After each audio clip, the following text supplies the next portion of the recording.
minsi ishize Paul Kagame perezida w'u Rwanda yavugiye mu nama ya FPR ko abantu baba mu mahanga baterura ibikarito batunzwe no guterura ibikarito. Dore nanjye ndagiteruye.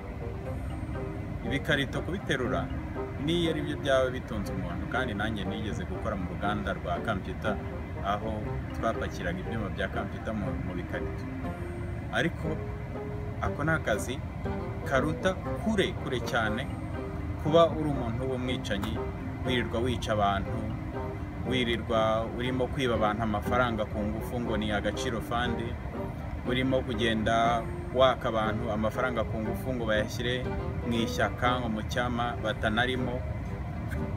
Gutumba no guterura ikarito biruta ibyo byose kure cyane, kuko byibura umuntu uterura ikarito arataha akaryama agasinzira.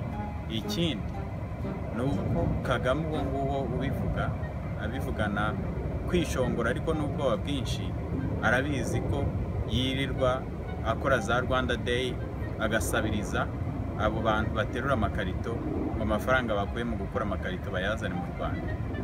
Ikindi kandi turabizi ko abantu batunzwe n'ibyo ngibyo yita guterura amakarito, barekeye aho kohereza amafaranga mu Rwanda, u Rwanda rwagira ibibazo by'ubukungu, kubera ko abo Paul Kagame na FPR bicisha inzara.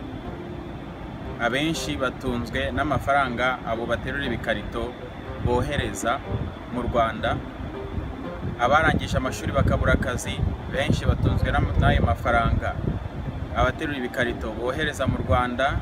Ayo mafaranga aturuka mu bantu baterura ibikarito, abo abantu bari mu mahanga, niyo ari mu mafaranga menshi cyane yinjira mu gihugu cy'u Rwanda, ku buryo ahagaze u Rwanda rwagira ikibazo cy'amafaranga.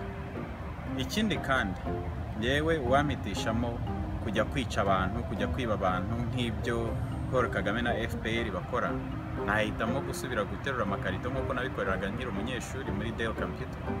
Naho ubundi kuriya kwishongora no kwirata ku bantu bivanze n'ubwoba bwinshi, kandi Kagame arimo gukora avuga ngo abantu baterura amakarito, ni nka wa mugani baca mu Kinyarwanda ngo utazi ikimuhatse.